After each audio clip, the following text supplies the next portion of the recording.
I found this tool shown on YouTube and created one myself.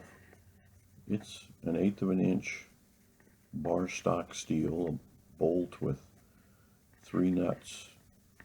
I drilled two holes in the bolt. In the bar stock, I drilled 1 hole and then cut it down with an angle grinder to a point. If you look on the pointed end, you will see the hole that I drilled in the end. I then sanded it down to a little bit of a point.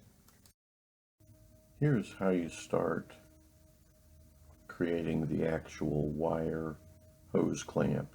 I'm using a piece of wood for demonstration, but you make a loop in your wire. The wire nut is just to keep the two ends together. You don't have to do that. I just did that myself.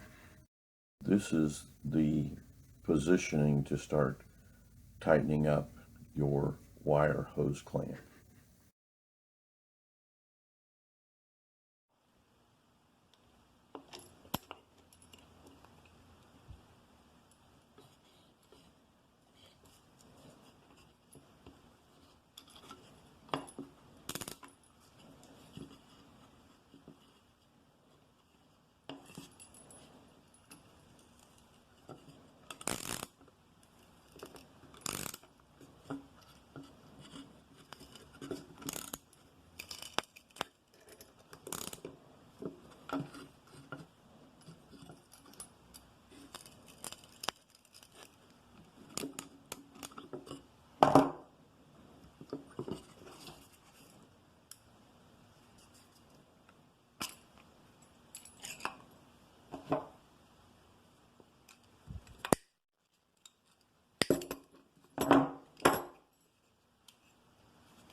As soon as I created this tool, I was able to use it repairing a garden tool.